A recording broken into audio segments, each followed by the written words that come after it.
Welcome everyone for another new episode, and this episode is very important because next month, 25th October, World Talent Economy Forum, with collaborations of Malaysian government, we are launching a special episode in Dubai Expo, and we will discuss on climate change policy, especially public-private partnerships.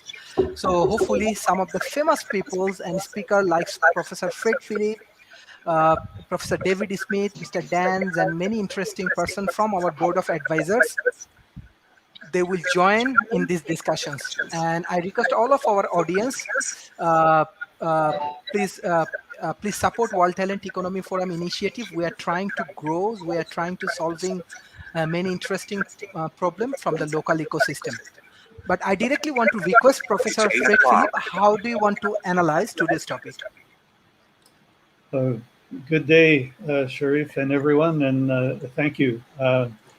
Yeah, I would like to talk about the typologies of green technologies and about the life cycle analysis and about focusing technology development efforts on the SDG trade-offs, negative trade-offs among the sustainable development goals. Um, First, though, the typologies. When we speak of green technologies, I can put them into three kinds in a preliminary kind of way. There are green technologies for survival, surviving climate change. And these are things like seed vaults and gene banks that will enable the recovery of vital plants and animals if there is an eco catastrophe. And you may make fun of scientists who are trying to bring back extinct animals like the woolly mammoth, but really remember that these are just practice runs for the ability to bring currently endangered animals who lost or might be go extinct in the eventuality of an eco catastrophe. Second, there are green technologies for adaptation to a warming world. Recent news items included new kinds of fabrics that will cool you when you wear them, new kinds of paints that will cool buildings when they're painted on the exterior. And then finally, there are technologies that directly counter global warming. Well, some that are direct and some that are indirect in their countering effect. We are in recent weeks closer to nuclear fusion energy. Not a whole lot closer, but closer to what can be a very clean energy generation technology. Recently, we've become closer to desalinization of, or desalination, however you say it in your country, of ocean water, which is probably the most important green technology I can think of. And then there are countering technologies that have an indirect effect. And for example, we never imagined that smartphones would lead to cell phone waiting lots at the airports, but it reduces emissions because you no longer have to drive your car in circles and circles until the person you're going to pick up appears at the curb. You can turn off your car in the cell phone lot until your friend calls you to say, yes, I'm on the curb now. So those would be three typologies of green tech: survival, adaptation, and countering. And I'll leave the trade-off discussion for later in our show, but I do want to mention what we call life cycle analysis, which means that you cannot make a judgment about the greenness of a technology only on the basis of what it's doing for you at the current moment.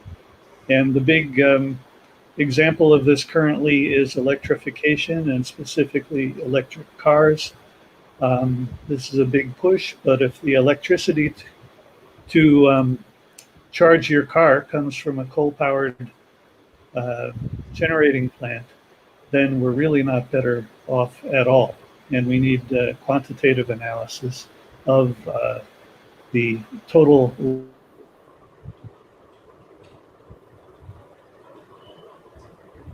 Mhm. life cycle cost, guessing car. That's all for now. Mhm. Thank you, Professor Fred Philip.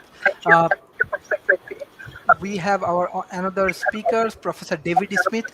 I request Professor David Smith for analyzing today's topic, especially we are discussing on green technology innovations. Well, green technology innovations are so very, very interesting because there's so much politics going on around it, but there's so much of the outcome that is necessary to be successful here. If you go back and look at the United Nations Global Compact, uh, 44% of the CEOs that were surveyed about that see a net zero future for their companies within the next 10 years. That's a tremendous sea change as you look at how to put these elements together. Um, and of those 44%, almost 5% believe that going into a green, sustainable environment will actually result in higher operating models, margins over their future, and how that will play and work across all of them. I love the examples that Fred put out as some of the things that are happening there. We know the electric vehicles. Uh, just in the last 2 weeks, we have seen more advances in electric aircrafts and beginning to see how that's going up. The whole smart city, smart community is really on track to have a global impact in green technology, both from the standpoint of management, with the ability to handle traffic, to managing routes, to managing pollution sources, and all of that around. There's some other real interesting mundane developments in green energy that are interesting.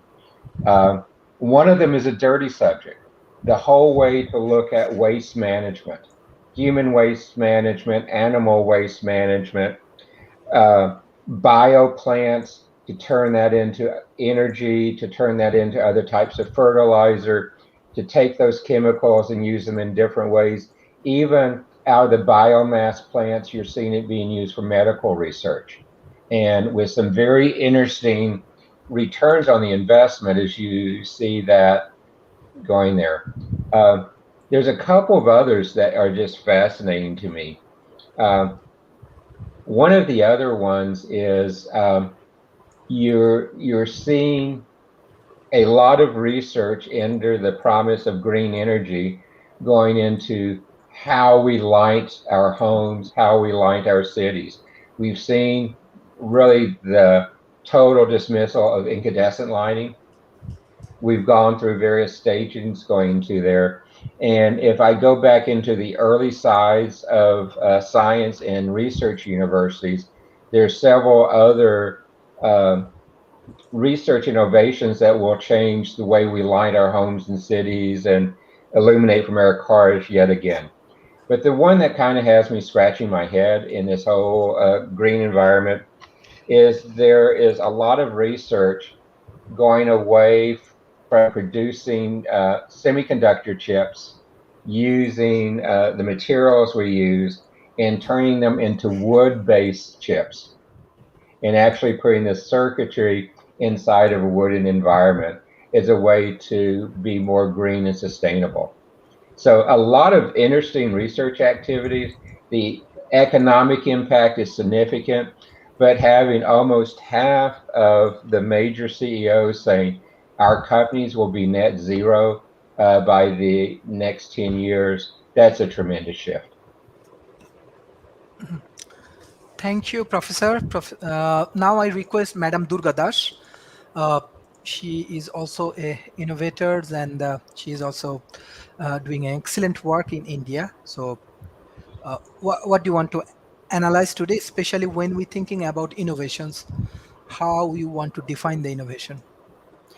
Thank you, Sharif, for having me on the show. And as always, pleasure to meet some of the common faces here. Nicholas, David, um, Dan, good to see you all this evening. And Shankar, what a pleasant surprise. Hello, good to see you here. Anyway, so this is an interesting topic. So, about, I wouldn't say 10, 11 years ago, when I was still living in California, I wanted to invest in entrepreneurship and innovation in India.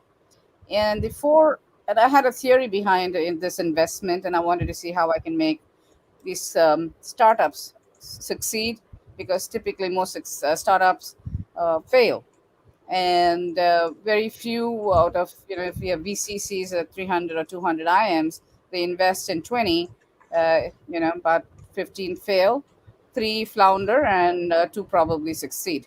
So there was this huge percentage of failures, and I wanted to see if I could make a difference to that failure rate. But I think I chose 2 problems at the same time: one, to fix the failure rate, but I also chose green innovation. So the 4 investments I actually did was in laundry space, in for organized laundry in India, and the amount of water that's being used. I invested in a technology company that did what Zoom does today, and that was to reduce travel, and so we can do a lot more work online. I invested in a LED lighting company, which was also partially at that point in time doing solar work. And of course, I invested in water. And so it's been interesting to see how these green innovations evolved over the last 10, 12 years. It hasn't been an easy process, simply because we speak green today with a lot more authority and a lot more conviction to enable change, because the whole world, besides us as forerunners or front runners for thinking of the future, always think about what would be better for the world, but the rest of the world basically is happy where they are, and thinking this is I'm fine where I am now, and when something happens to me, we'll figure it out. And in the last 3, 4, 5 years, that time appeared upon everyone. They had to figure it out. People in India suffered from water. California is dried of water. Power. Government started giving more benefits for people using solar. A lot of areas don't have electricity as well. So green technology has become more, I mean, clear in the common man's mind today. When I say common, I'm not talking about the illiterate. I'm talking about those who understand that we need green to survive, to sustain, and to move forward. And so my experience with these different avenues to explore green tech has been very varied, quite interesting, and very, very educative. So, for example, let's take the laundry space.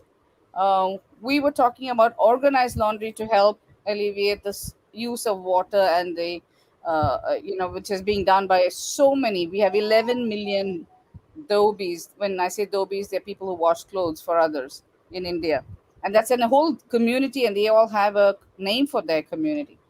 And when we tried to organize it, from this disorganized segment, it was a $1 billion market. But still, we found the water crisis has made the job more difficult. So it's not about just organizing them. We'll now have to solve the problem of water. So I actually combined what we do with water from air along with the laundries. And we launched 3 months ago something called Cleanse, which is about getting water from air, giving it to laundry, taking the used water, treating it, and giving it back to the laundry. So there is zero wastage. And it's all water from air, and the combination is now had a very resounding effect, and so it's looking very good. I would like to talk a little bit more about the other innovations. I don't want to take up time, we have a lot of guests today, but yes, I will maybe in the next time I get a chance, I like to talk about the other areas we're exploring as well. So yeah, it's an interesting topic, very close to my heart. Thank you, Sharif. Thank you, thank you. Mr. Saleh Ahmed, do you have any specific presentations? Actually, I you are new for us, and you contributes. Then actually, one of our professors actually join around 10:30, so you need to summarize it in 10 minutes.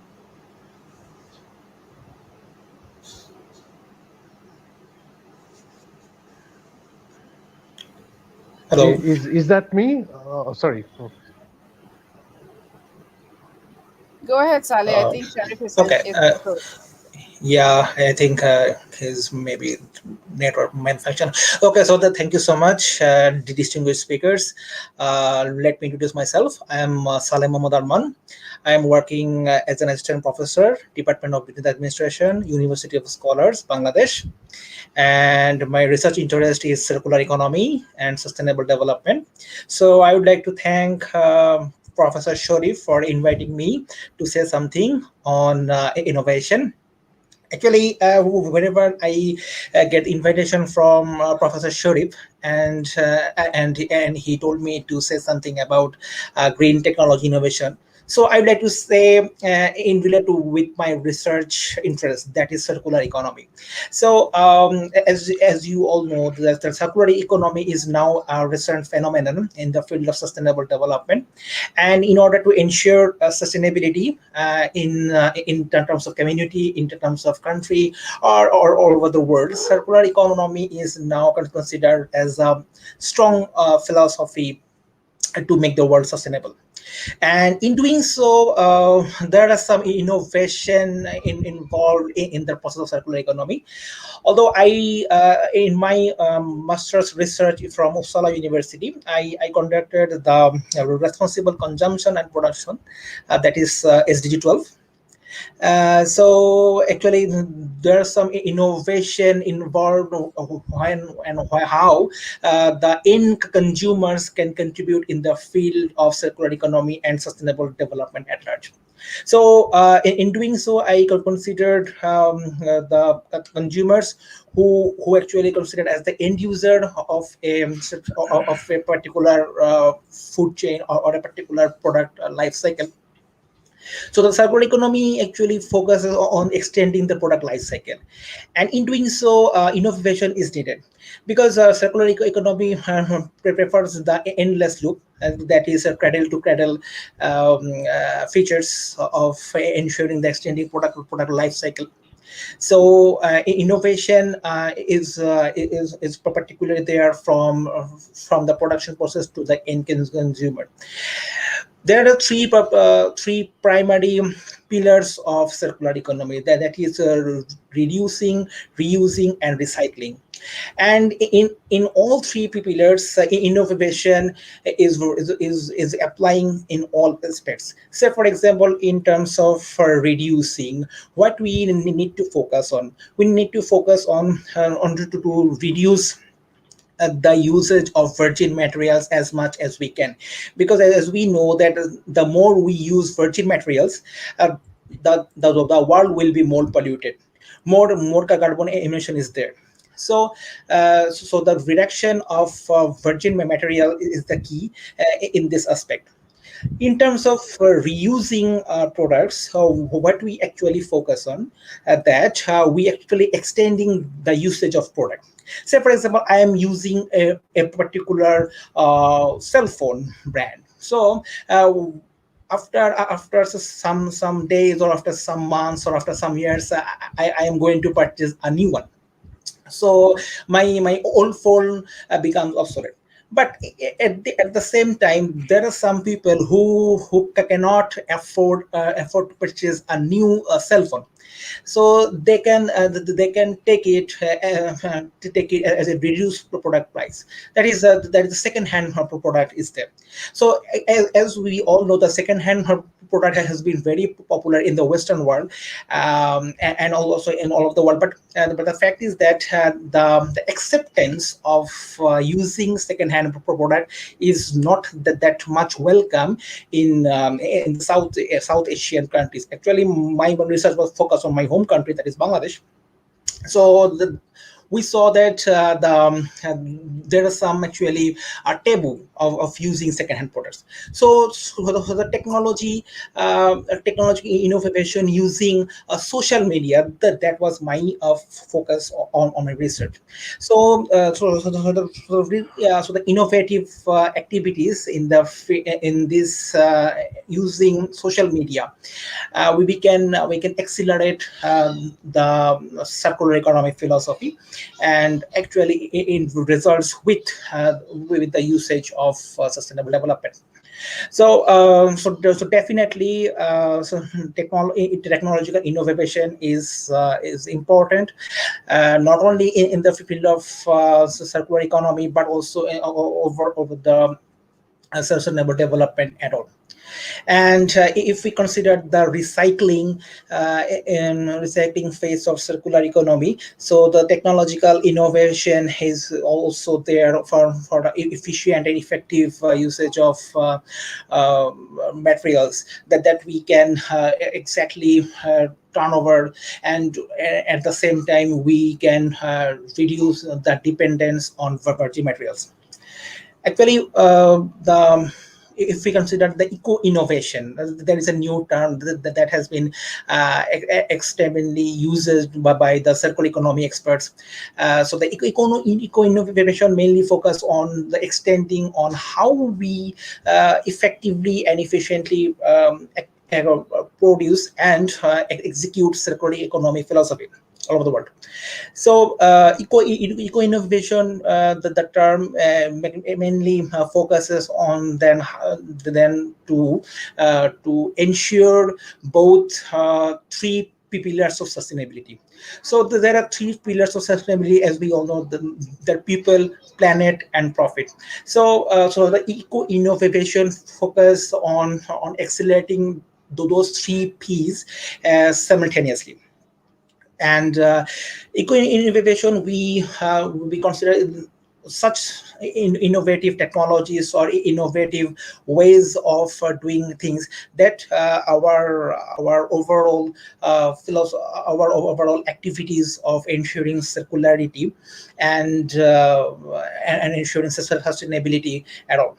Because if we focus only on environmental philosophy, we may have to trade off something from people or from the profit aspects of the sustainability. But eco innovation have focuses on three P's simultaneously. So actually, we cannot ensure this three P's simultaneously. Actually, in practice, we have to trade off from each of them. But actually, that is the question on how we can trade off on those P's. So the actually is very difficult, or it is very topic of interest on how we make a proper balance, and in that case, innovation could be a better player of how we manage those three P's efficiently and effectively. Thank you. Mhm.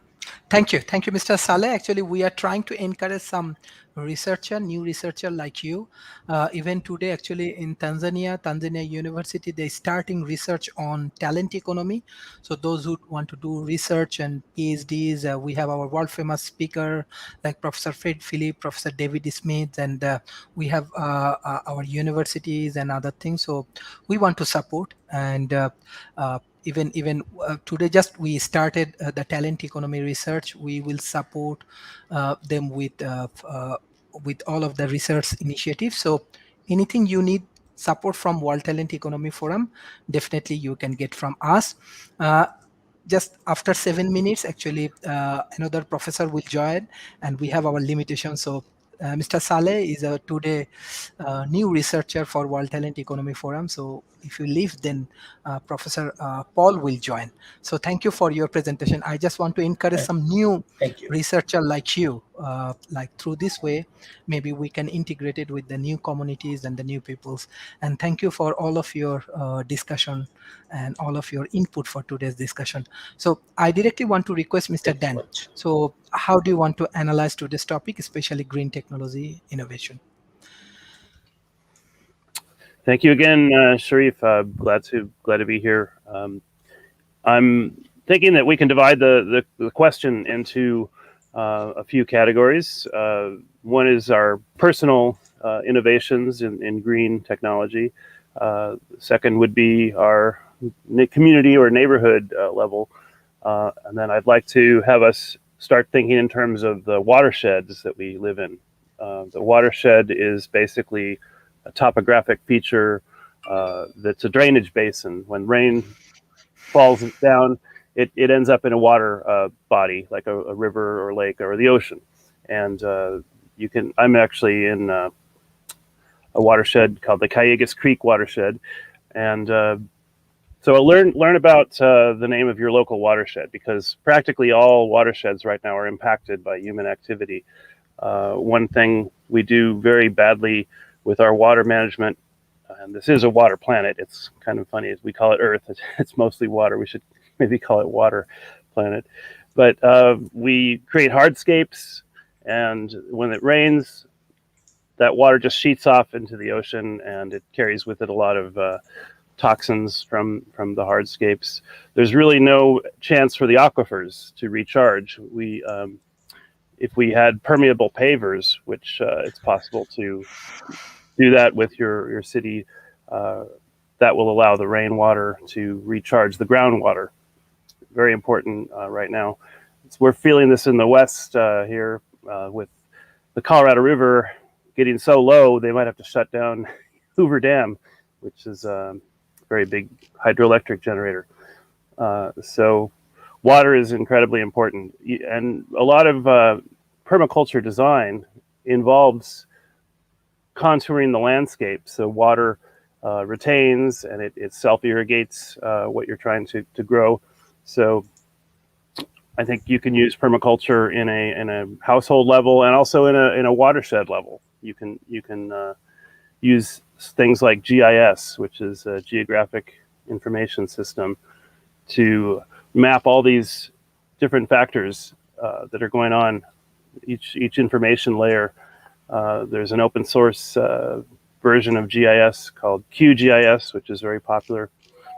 And something I'm going to be trying to present at the street fair coming up October 17th here is a topographical map of our watershed, and made of clear plastic with actual features, terrain, and then underneath a video projector will be able to project anything that any information set that people want to see. Anything from, what are the first peoples that lived here? In my case, it's the Chumash original nation people. But yeah, find out where your watershed is what it's named, and find out who the original people that occupied that watershed. And then I think that's a great start, and I'll leave some time for the other speakers to get involved. Thanks again. Thank you, Mr. Shankar.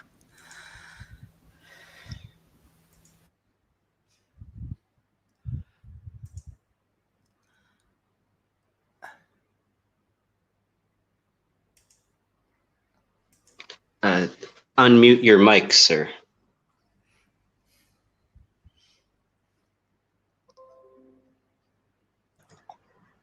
Sorry about that.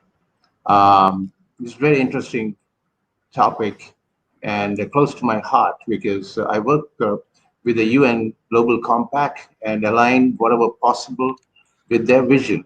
And I see there is great connect in the sense the earth is a living entity, and the mindset required is so important to understand that the little things that we do can have a very big impact in a connected world. And even without saying that technologically we are connected. So whatever happens in one part of the world is going to affect another part of the world. And today, even more so with all the technology coming in. I'm doing my little bit for bringing what's called solar refrigerators, so that it'll help the rural India to receive the medicines and whatever else that they can access where even electricity is not available. And also in the area of solar air conditioners. So how to harness that and still maximize the effectiveness of the power of sun. And having said that, very much the lithium batteries of another interest for us here, because we see that there's a lot of difficulties in storage of energy in many parts of the world. While they are generating energy, they are not able to, it just goes off overnight. And then again, the curve is always at that level. But bringing these lithium batteries, I'm not talking about the vehicles. I'm talking about there are much more usages of lithium batteries in tractors and slow moving vehicles, and housing and community and all of that, and non-explosive, non-toxic batteries that we are bringing to India and also rolling it out across the world. So that's my bit on the renewable energy and green technologies. The only thing I can say is the scale and relativity is so important. While the Earth is holistic, we have our technologies that are small technologies that can make a big difference, and having to integrate all of that under the UNSD is what my area of interest is. And I will leave it to the experts to say, bring in their presentation. Thank you. Thank you. Thank you. We have our another speaker, Professor Paul. Thank you for joining today's. Today we are discussing on green technology innovations. How do you want to analyze today's sessions? Beside that, I want to share a good news with you, because long time you are supporting our green technology innovations and the climate change related discussion. You join many of our sessions. 25 Octobers. We are actually organizing a very important sessions with Malaysian government and the Dubai governments. It will be Dubai Expo. So all of the climate change expert and innovators, I want to invite you on that sessions. And our audience will be all of the politicians, uh, like corporations and UN bodies from Asia Pacific. Mr. Paul, so how do you want to analyze today's topic? Yeah, sorry, I was cut off there. I think my cat might have pulled a cord out or something. Yeah, there's lots of different, I'll just talk in general about some things and then maybe a little bit more specifically. But in general, the best technologies often are the least expensive technologies that a large number of people can use, right? So, if there's, for example, a small portable, water power generator, you can get these little units that you can slip into any moving water stream or river or anywhere if you're along the shore, and it can generate, several hundred watts of power for charging things that you're using, or it could be connected to residences that are along the moving body of water. Okay, because moving water, of course, is extremely dense, as everybody knows. If you try running through water, there's a lot of resistance to you. So moving water contains a lot of energy, and a little generator put in the water can extract lots of energy very efficiently, much more efficiently than water or solar or any other renewable energy source. We need to. So if large numbers of people use devices to generate green energy, then that can be very beneficial, because it's almost like distributed power, right? People are generating their own power, and if it's done in large enough numbers, which means that the units, whatever they be, little solar units or wind units or hydroelectric, water power units, then that can go a long way to helping. They have to be very inexpensive, is the general rule, and if they're mass produced, economies of scale bring the price down, and they can have widespread acceptance. Also, when people see somebody else using a device to generate green power, then they say, oh, I want to get one of those also, right? So just the fact that a small number of people start using them, if lots of other people are seeing what they're doing, then they can just get on board and not, know anything about climate or anything about green energy. They just, hey, this is a really cool device that this person's using. I want to try it myself. And of course, governments have an obligation to do some of the larger scale projects, or at least to put policy in place so that corporations that have devices that can generate green energy get the funding that they need to take their devices from the prototype stage through development engineering stages to mass production, because mass production always, of course, will slash the prices of these devices. So, so every component of society has a strong and important role to play in generating green power, and that starts with the individual with inexpensive widespread availability devices, corporations with their particular products, and governments to guide the corporations and also to generate their own projects, green energy projects. But of course, the biggest thing that corporations can do is, they generally don't have a price on carbon. They have a negative price on carbon because they subsidize fossil fuel companies to continue to extract fossil fuels by the fossil fuel subsidies. So the most important thing that government needs to do to show to address the problem, and B, to convince the public that they're actually care about the problem rather than just words, is to remove all subsidies on fossil fuels. And that's like a negative carbon tax. It really is, and it's a huge amount. I mean, it's trillions of dollars over 5 or 10 years. So removing that negative price on carbon and putting a actual price on carbon, is the thing that they can do, and that will stimulate. That money can either go directly back to the public, or it can be used to go to help make prototype devices that are promising for green energy, make them scalable, make them mass produced so that they can go to large numbers of people and actually make a difference.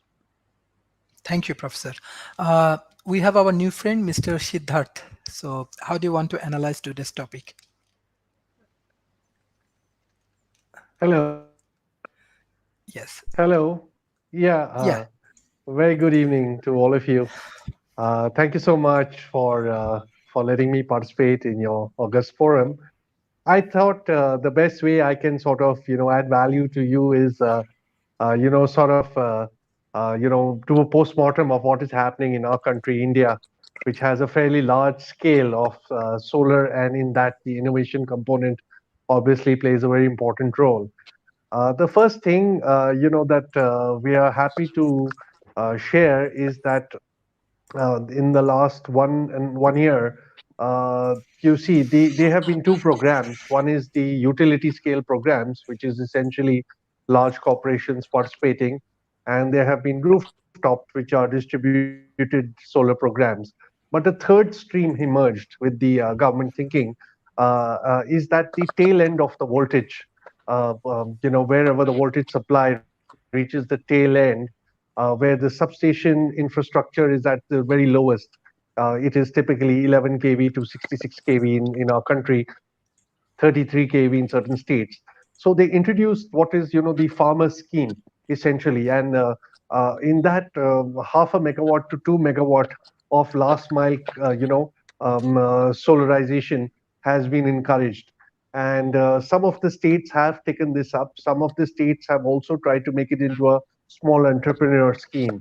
And so we have, a new third sort of direction opening, where it could be fairly innovative to put up these projects on the without additional investments in the substation infrastructure. And that is something that I feel is going to possibly take a good contribution in the solarization program. We also are a country of great conflicts, so we have large commercial and industrial players. In fact, we have Petronas backed company Amplus, which is a market leader here. They are also producing the, uh, the solar programs in other parts of the world. But this year there was a mandate to limit the size to 10 kilowatts for a rooftop, beyond which you would go in effectively into the gross metering mode. And that created a challenge on the companies, that how they would innovate and how they would sort of move forward. So obviously it brought in elements of how to sort of innovate both in terms of the storage and the technology, and also how to innovate in terms of the financial models, as how we can sort of share the sort of the benefits of solarization with the discoms. And a lot of thinking is there in that direction at this point in the country, and it's still being resolved that what would be the sweet spot. Maybe 500 kilowatt is what they are thinking that they would allow net metering to, and beyond that perhaps it would be gross metering. So there is a lot of such innovation also happening. Of course, this is a country of scale, so I think there's space for everybody. There are very bold targets. I think the targets for 2022 are 175 gigawatt, for 2030 are 450 gigawatt. The electrification target in mobility for e-vehicles initially was announced as 100% by 2030, but then it was sort of relaxed. And the same way, a lot of companies that are participating on their own to be what is called, RES 100, renewable energy 100% companies have set targets to sort of be 100% renewable as early as as the professor said, in by 2030. So in to respond to that, there is a lot of innovation happening in the marketplace over here. There is programs also happening in the biofuels, which is also looking at the decarbonization of the mobility sector. So it's not only e-vehicles. There is a large program for biofuels also. In fact, more than 300 LOIs have been accepted by entrepreneurs, of which, of course, they are having their problems, how they would get the financing and how they would get the acceptability. But there are initiatives taken in that direction. Of course, as Shankar mentioned, the battery storage and how we will bring the cost down. So a lot of integrated plans looking at different parts of the world, sort of, Australia, where they would have the lithium, and then they would put the final cell assembly of the lithium ion in the country. So a lot of innovation in that direction. One of our companies is invested in the US also in a startup in the storage space. A lot of tenders too are sort of looking at not just plain vanilla wind or solar power, but they're looking at hybrid power. They're looking at round the clock power. They're looking at peak load power. And that has led to innovation like, pump storage, bringing back hydro, which was sort of, tucked away for a long time, for last 10 years, into the mainstream. And of course, then there are the other programs. We have hydrogen program has also been announced by most of the large steel and fertilizer companies, refineries also, for where they will move in the direction of green hydrogen. And of course, the solar products, we are also quite active with, from the lighting to the solar dryers to the solar heaters, which are almost mandated now in certain sectors in public buildings. And so it is an interesting ecosystem, and surely there is a lot of we have innovations in all of these in all of these sectors. So happy to take any questions, and thank you for the opportunity to be on your forum. Thank you, thank you, thank you, Mr. Nicholas. Hello, everyone. A lot of things discussed. Just one thing about desalination, it's not going far enough, the technology. It's been theory that when they desalinate ocean water, they can also extract uranium from the ocean that has leaked or has been funneled in there over time, and that extracted uranium can be recycled back into nuclear power plants. So that's one theory going on for innovation, but more practical sides, I kind of focus on what consumers do. Consumers really do run the world. We vote with our dollars, and something that we all don't think about because most of us are really bad at consuming, to be honest. Like, that's why plastic bottles are so common, because the consumers demanded plastic bottles. It wasn't a mistake. It was by design. So alternatives would be also eliminating beef would be a huge thing, and insect burgers, bug burgers are now becoming more of a trend. They're rolling out in Switzerland and the UK as we speak. So hopefully that catches on. People understand the benefits. The nutritional value of bugs is even higher than beef. A farm of bugs will take up, a couple thousand gallons. A cow by itself will take a couple thousand gallons. So the alternative is really essential. The next innovation that I don't see enough of, but I've seen, is carbon engineering. It's extracting CO2 from the atmosphere and turning it into fuels for the car. Electric cars, I feel, are just another corporate movement It's just getting people to buy something else. It's not viable. We don't have a whole system that creates energy sustainably. Most energy is created by coal, oil. It's not sustainable to produce electricity with these resources. It would be better off keeping the cars we have and changing the fuel to more eco-friendly fuels like ethanols. Ethanols are problematic because it requires a lot of crops. Um, so CO2 extraction, CO2 engineering is one of the best alternatives that we can get. Lastly, another thing that a lot of countries need to roll out is a special bug. They're called wax moths. Wax moths eat plastic. And this is very amazing that they're just now selectively breeding these animals so that they'll eat more plastic, healthy, and digest them. And this could be revolutionary because we could just roll them out on beaches and ocean fronts to eat. They do have plenty of natural predators. A lot of other animals love to eat these things, so there would not be a problem with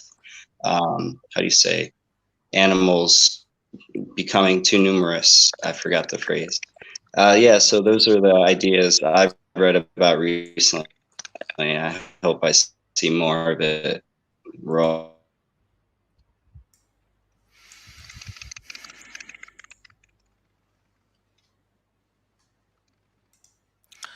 Okay, thank you, Mr. Nicholas. Mr. Bibhash, yes.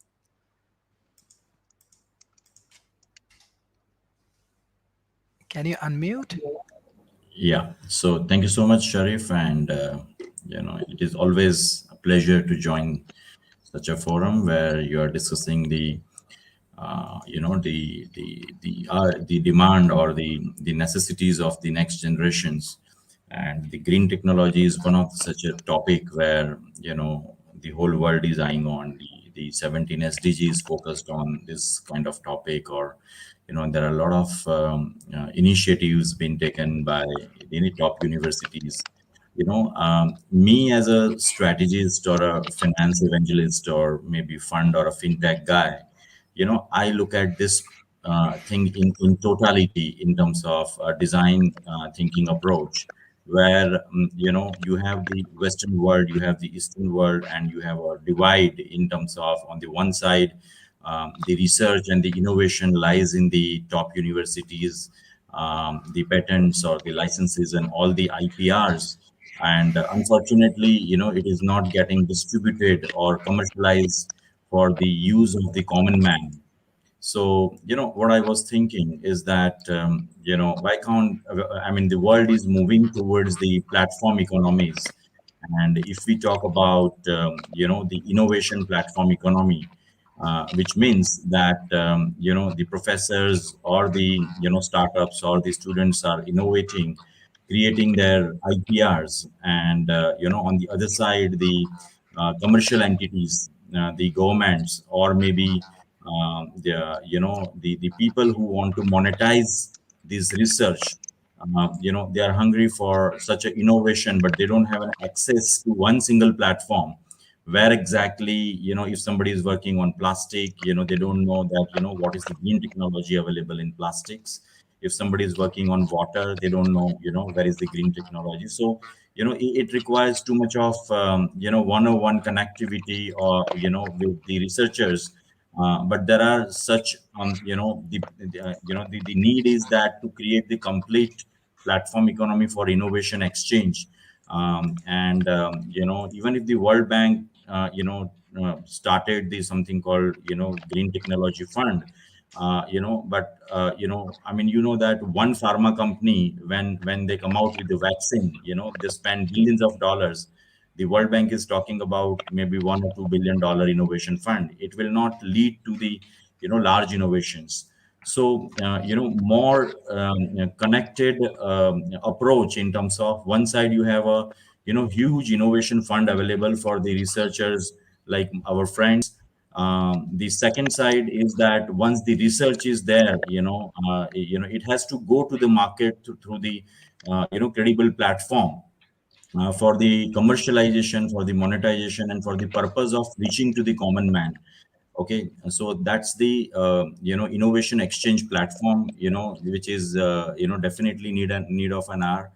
And overall approach in terms of when we talk about the innovation platform, we need to see the fundamental basics in terms of how can we create the innovation ecosystem by financing the innovations, by protecting the IPRs, by in terms of understanding the whole market competition and the standards, and upgrading and upscaling the skill for innovations. Because in some of the countries, in the education, the innovation approach in terms of a practical aspect is still not there. So how can we do that? Some of the linkages when we talk about innovation in terms of creating such a forum, in terms of innovation networks and creating innovation clusters, how can we do that? How can we create the more better international linkages for innovations, and ultimately transferring the technologies for the commercialization?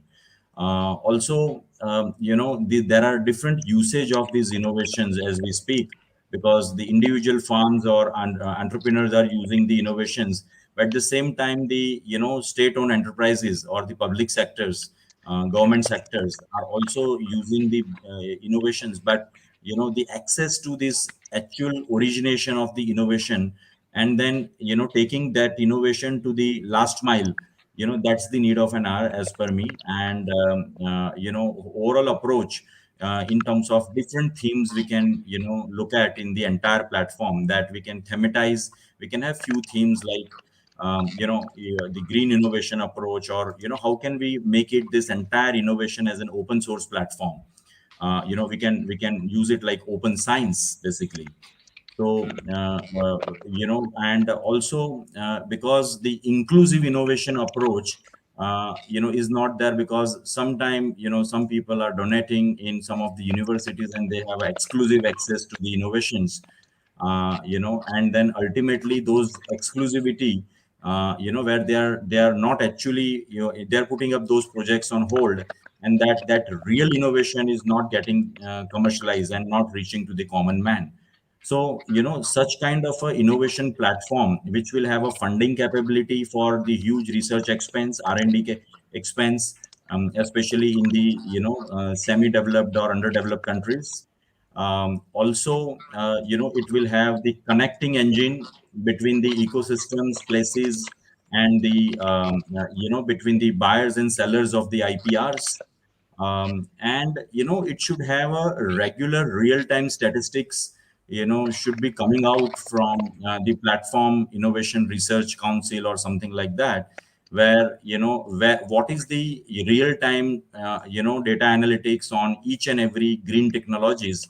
If those kind of approach is been conceived, then the whole community will get benefit. And that's why we should talk about the platform ecosystem for innovation as an inclusive approach. And these days, all these issues to cover up, I think in totality, once the platform is there, then all the stakeholders are ready to participate at different levels. And hence, whether we talk about the alternative to the EV technologies. I mean, let's say somebody talk about lithium and somebody talks about hydrogen fuel cells. But I mean, I see green is an emergency. It's not like a luxury. So green technology, has to be like a mindset, and it should be in the DNA of the people, where it is basically connecting with the nature. And it's and definitely it's a circular economy. So it has to be mandatory implemented rather than kind of an optional, because we have seen the damages. We have seen the emission levels. We are seeing the floods coming up and a lot of other issues. So all these sectors requires a lot of green approach. And I guess whether we talk about green nanotechnologies, or whether we talk about green biotechnologies, or whether we talk about ICTs and other green technologies, but green is an emergency and it is not an option to opt out for. So I think, if we all can take some contribute, I mean, if take an initiative with some contribution on this, innovation, global innovation tech platform with the funding capability and, connecting capabilities between the stakeholders, and exchanging those technologies, at cost, then it would be sustainable also, and it would be remunerating for the researchers, and it would be, effective implementation, for if we look for the commercialization and monetization, or if for the social impact purpose, making it more affordable. Because just for an example, 10 years back we were talking about approximately say $2.5 to $3 million kind of per megawatt solar cost, and right now we talk about less than $500,000 per megawatt. So technology is always kind of scaling up and reducing the cost, but it takes its own sweet time, because of the more deeper research require a lot of resources, and also the once you achieve the scale, the cost automatically comes down. So in order to make green technologies more affordable, it should be able to reach out to the masses, and hence this kind of a platform definitely need of an hour. And I think that is why this kind of a platform I always love. And thank you so much, Sharif and Dimitris, for having me on the platform. Thank you so much.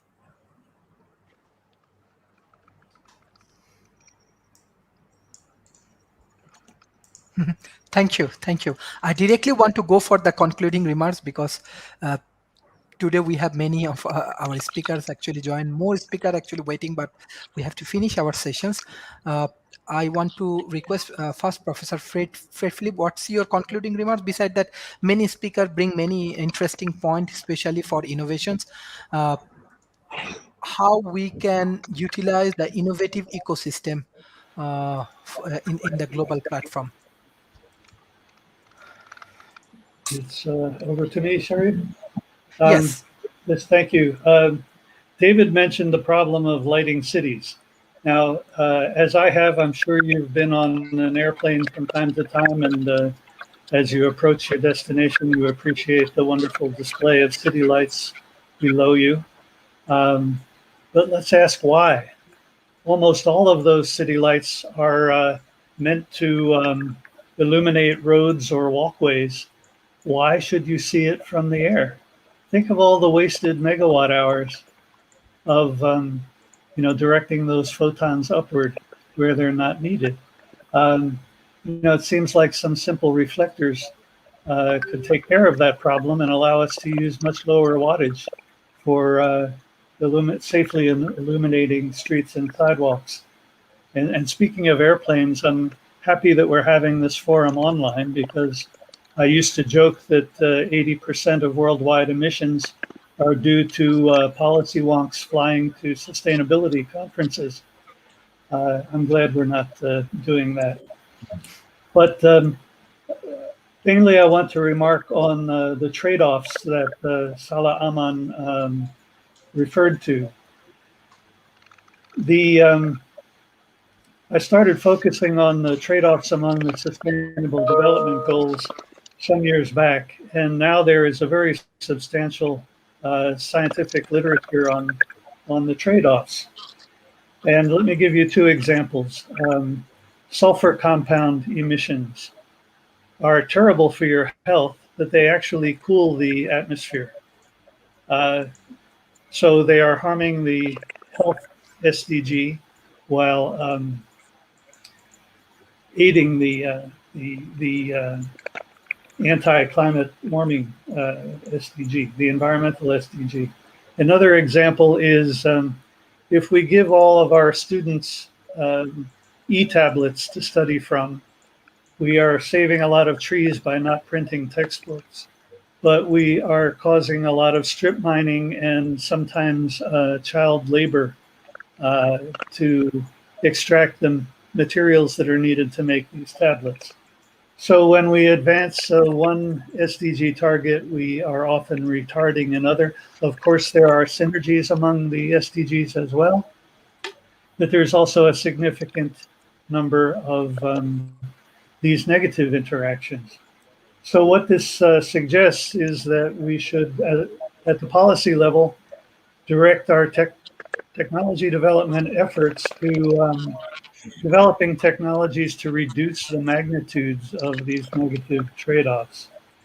And this will be a policy challenge because, you know, a lot of nations have decided that they're going to focus on SDG number 12, let's say, and or they're going to focus on their internationally negotiated national contribution to decarbonization. It's 9 o'clock.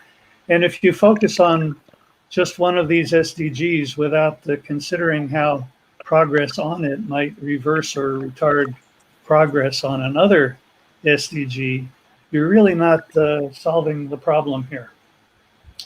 And so that's my big policy recommendation. And a word about corporations.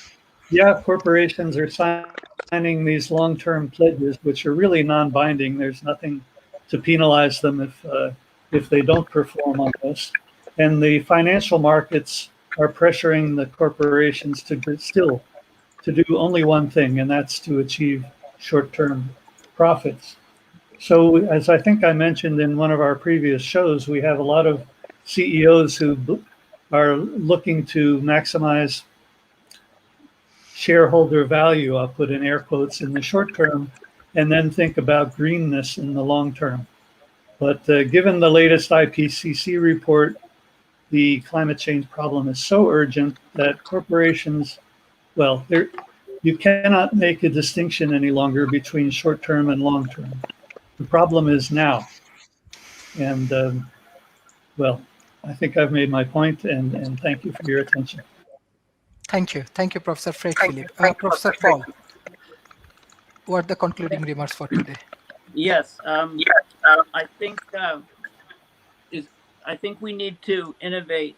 We need to talk about innovation of our societal structure, you know, the way our society is developed, and we need to look at every component and figure out how to make it greener or apply green technology to it. So if you talk about the kernel of society or the building blocks or the atom, we're talking about the person. We're talking about the individual. You know, some people say consumer or citizen or the common man. I don't like that term, common person, common woman.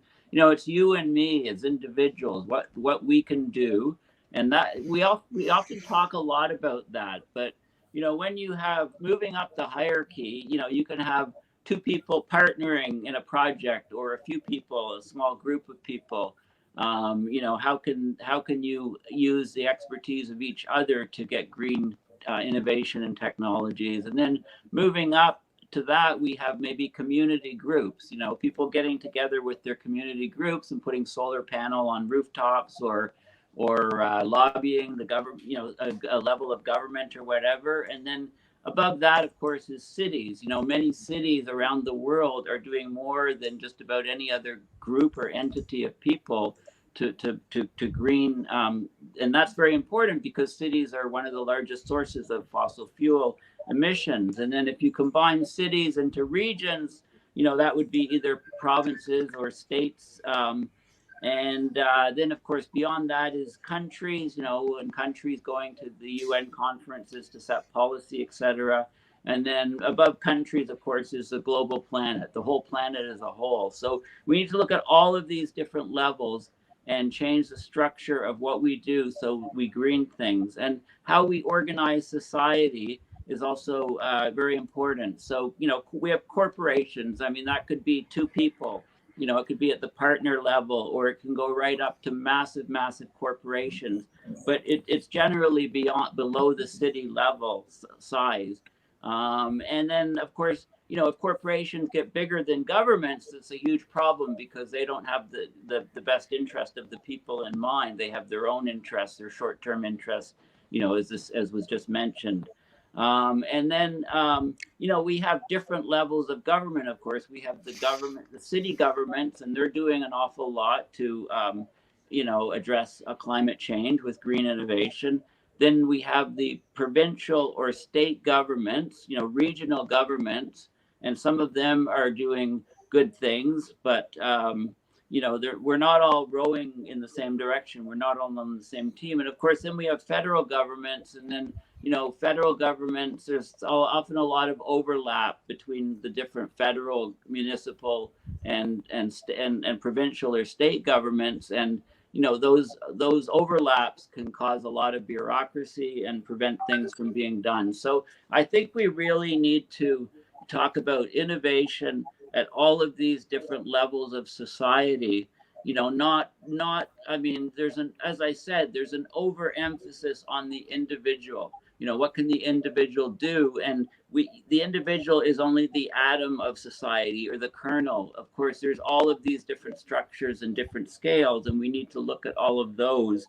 And we need to do it very quickly because we've really run out of time. I mean, anytime you hear these people say, well, in 10 years we have to do this, or 100 years, I mean, we've run out of time. I mean, the extreme weather events around the planet are just unbelievable now. I mean, look at the floods in Germany, the rivers swelling, taking out entire towns in Germany a few months ago in the summer. Look at the massive heat waves out in Western North America and in the Siberian permafrost and tundra, and across Asia and Europe. But I mean, Canada reached almost 50 degrees Celsius a month ago in a heat wave, and in its particular town, 3 days running, it set records, and then it burned down on the fourth day. Look, right now, there was just a massive rain event. I think parts of Tennessee got something like 430 millimeters of rain in a day, which is unbelievable for them.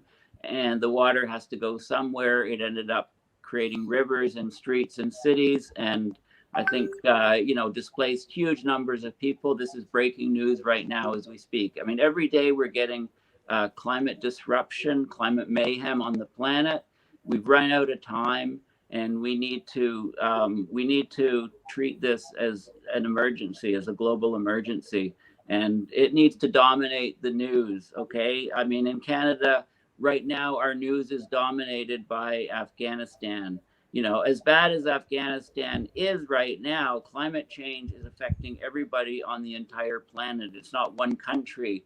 20 years ago, when climate started becoming talked about more, the news suddenly became dominated or captured by Iraq and Afghanistan and what was going on. News media needs to wake up, and they could write alarming and horrifying stories, but the truth on abrupt climate change and what it's doing to our societies every single day, but they don't do that. So people are still not aware. The general public has no idea how bad things really are. If you talk to them, they say, oh yeah, climate change, I know all about it, I know everything about it. They think they know a lot about it, but they have no idea of the severity of abrupt climate change. So part of our job, is all to convey, how urgent and serious the problem is to all our colleagues, friends, family, media, and everybody, to get a sufficient number of people concerned to actually get countries to take action, and getting rid of, when there are no more fossil fuel subsidies in the world globally, then we'll know that governments are actually serious about addressing climate change. Until that happens, it's just words and talk, and they're not doing enough. Mhm. Thank you. Thank you, Professor Paul. Thank you. Professor David Smith. Thank you so much for letting me be part of this one. I want to make an important distinction here. We've talked about innovation. We've talked about what is needed here. There's been discussion of incubators as part of this. I believe to tackle a problem like this one, we need to come up with a new definition of what a next generation incubator, a next generation accelerator should be. You've heard me talk in prior one of these that there's a new definition of geography, and that geography is not a point on a map. Geography is where you find the right competencies, capabilities to do what you need to do. Well, looking at climate change, looking at green technology is a place where to solve this problem, you have to go more than one location. You've got to treat it as a global problem, at least as a large regional problem. So as we look at innovations, the governments work with us. We need to look beyond that pinpoint and look at what is it going to take to address green technology, how this innovation can happen. And it really has to go beyond a traditional incubator that looks more closely at itself, has to go beyond an accelerator, which is looking the pieces together. And it has to go similar to what we began to do when I designed in QTEL. You have to look across the world, across the ecosystem, across government, across industry, across academia, and pull the pieces together to enact change. Change on this has to be global, and we need to go to that new model. But Sharif, thank you for having me be part of this. Thank you, Professor David Smith. Madam Durga Das, what's your concluding remarks today?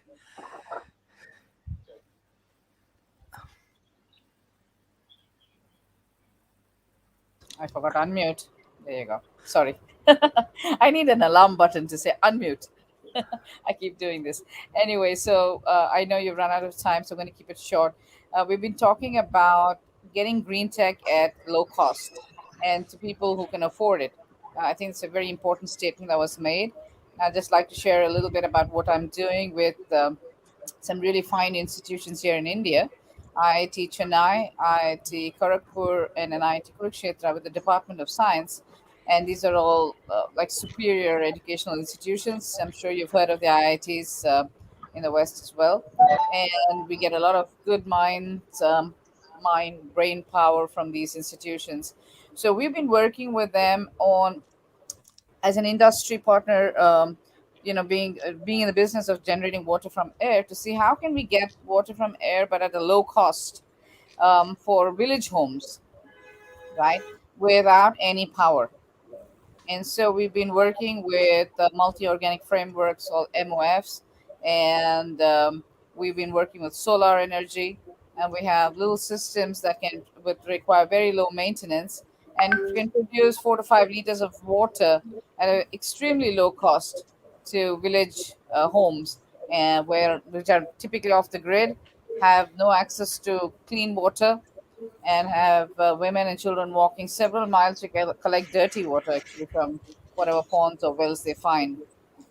So this has been an extreme interesting project that I've been working on with my company and these institutions, and we hope that we will have something to present and offer, in the public forum in a very short time. But that I think that's the approach one should take: collaborate with academia, with industry partner in the space to find how we can make green tech not just sustainable but also affordable for the common man. Thank you very much. Thank you. Thank you. Mr. Shankar. Mr. Shankar, can you unmute, please? I take him home a lot today because the stalwarts of the industry have spoken. But one thing is very clear, that we need to amplify the effort, the mindset. The technologies will come, and yet the common individual is so important, and we cannot really rely on the government to set the standards. This needs to be a real integration of the 17 SDGs and making it real at all levels. And by that I mean that green is so important that we need to put our foot in the whole system and see what we can bring, not just as technologies, as mindsets, as the way forward, fill in the gaps. And I think AI can play a lot of role integrating all of these to accelerate. This is just my concluding remarks going forward and seeing what we can do, because I work in sun to water. I work in the lithium power, lithium battery power, and bringing all kinds of technologies. But to make it really happen, one needs to understand the Earth is such an important phenomenon that if we do not understand what we are doing, we might not get into the tuning in of what needs to be done. It's so urgent, as Professor mentioned, that this is of prime importance, and we might not see, but it's happening. So this needs to be integrated. Thank you. Thank you. Thank you, Mr. Siddharth. What's your Yes, concluding remarks? Yeah, thank you. yes. So I'm encouraged, I would say, because the way I'm seeing it, at least in India, that decarbonization of both our, power utility sector as well as our mobility sector is, constituting almost 80% of our economic activity in terms of new investments and new, positionings that are happening. So any, it's sort of, this itself is a very good sign that shows that we can be win-win, we can decarbonize, and we can create the businesses of the future together. And I think we are where we just on the foot is on the pedal, and it just needs to just zoom and go ahead. That's my take. Thank you so much.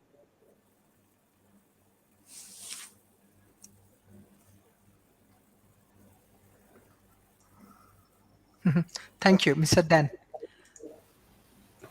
Thanks. I would just emphasize what we do for our personal and community resilience also translates into global resilience. And what I really like to emphasize are basically four things. Emergency preparedness. You can go online and study things like the CERT curriculum, which is CERT is Community Emergency Response Teams. Includes things like CPR and disaster communication. In relation with that, you can also get involved in the amateur radio community. It's a worldwide community of off-grid communication. About 3 million people. It might be called radio sport in your country. Here we call it ham radio. The third thing kind of goes along with that is learning, becoming bilingual in your native language and also in a language called Esperanto. And if you do that, you can translate very effectively between other native speakers and those who understand this language. And the fourth thing is learn about permaculture, or permanent agriculture, as it's kind of a mashup of it.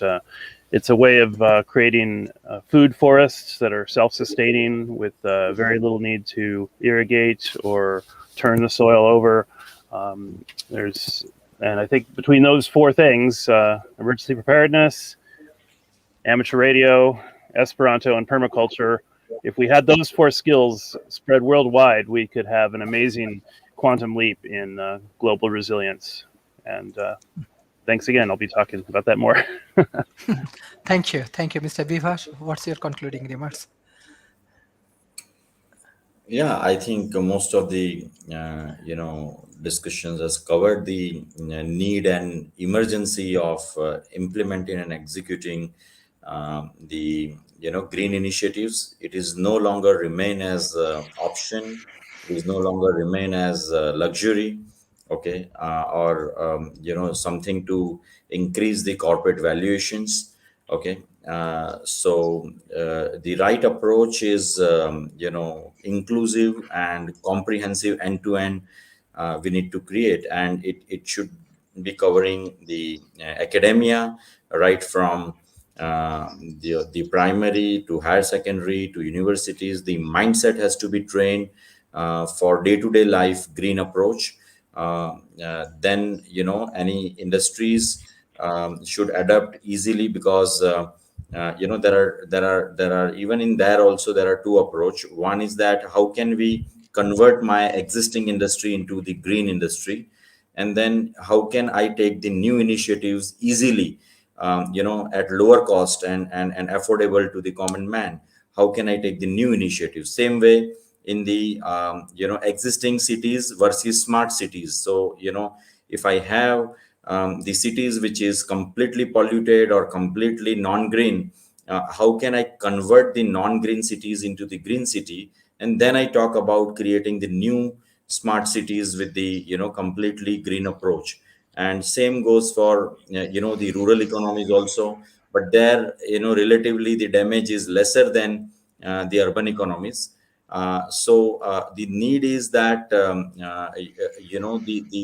one integrated platform is required to exchange the knowledge, the ideas, the patents, I mean the IPRs, the awareness part, also in terms of opportunities, because there are tenders available for green initiatives, and on the other side, people are having the technologies, but the whole approach requires a 360-degree overhaul, in terms of green is not the luxury, green is the basically extraordinary emergency at this point in time. And such a wonderful initiatives you guys are taking it. My only request is that this is such a wonderful intellectual forum. The follow-up process, the action agenda, in terms of creating some projects or a platform, so that we can again connect to those initiative could be a better idea, because obviously the intellectuals have their own knowledge, and but implementation is the key. And that's why we all should come together, unite, and get the right resources to create such integrated platform. And if we can do that with the help of right forums, then it is a wonderful initiative. Thank you so much. Thank you, Mr. Bivash. Yes, World Talent Economy Forums.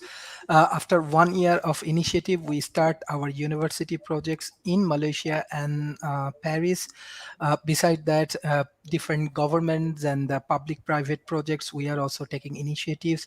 We are supporting. We have our board of advisors and the brand ambassadors and the very strong communities. So in any points we can work together. Just let us know. So definitely, I believe that those who are our board of advisors and our team, they're gonna support all of the initiative. We are very much action oriented, and day and night we are just working. We are not stopping. That we are making the initiative. Even already Malaysian government, Dubai government, they invite World Talent Economy Forum because of our open dialogues and open discussions. Even the government of the Asia Pacific, they believe that this is the real thing. This is the real kind of discussion which is very helpful for developing their climate change related projects and many initiatives. So we need more people, we need a good partnership, good collaborations, and I believe if we work hard and if we have a committed and transparent team, definitely we can solve many communities problem. And this is our 353 episode we finished. So if you want to share our content in between your community, your classroom, you can share. Already different countries, university, governments, and corporation, they start utilizing our content for case development, for develop the new knowledge. And we believe that with the partnership of government, corporations, and academy, we can develop a very strong communities, and we can solve many problems. And today I'm very happy because Tanzania University, they start research on talent economy. So we also providing support to their students, those who are doing PhD. So we are open for any good idea and any good works. And definitely we are supporting developing nations initiative with the help of developed nations. Mr. Nicholas, what's your concluding remarks today? Thank you. The conversation shifted a little bit towards individual and economics. And I am always one that will promote and say that vote with your rupee, you vote with your dollar, you vote with your ringgit. The companies, the corporations, it's very simple technology to track what people are purchasing in a country. It's very simple, and they listen and they do it. In the USA, more healthy options, more organic options really took rise in the past 10 years because they acknowledged that's what the consumer wanted. So it might be the more expensive option for many people, but if at all that you can afford it, that is a vote. That is telling the system is telling companies that that is what we want. And the more you get it, the cheaper it becomes eventually. It's just something that we can all do. It's just be more conscious as a consumer. And also be more aware that companies are using things like greenwashing. Greenwashing is advertising that they're eco-friendly, but in reality, they're probably not. And also the idea of green capitalism, that big corporate, big capitalist companies can be eco-friendly. And this is also very far from the truth. Light bulbs are one thing, but when it comes down to the bottom line, they will never cut costs to be eco-friendly. They will never do that. So if you don't vote with your dollar, you're telling these companies it's okay to do what they're already doing. Thank you. Have a good night. Have a good morning. Thank you. It's really, really great sessions. I believe that from different perspective, we can understand each other, then we can understand how to develop better solutions. So thank you everyone for joining today's session. It's really, really great session. Thank you, Professor Fred Philip, Mr. Dan, Madam Durgadas, Mr. Shankar, Professor Pauls, Mr. Bibhash, Siddharth, and my friend Mr. Nicholas for your continuous support for World Talent Economy Forum. Bye-bye and take care. Good night, everyone. Bye. Thank you. Thank you.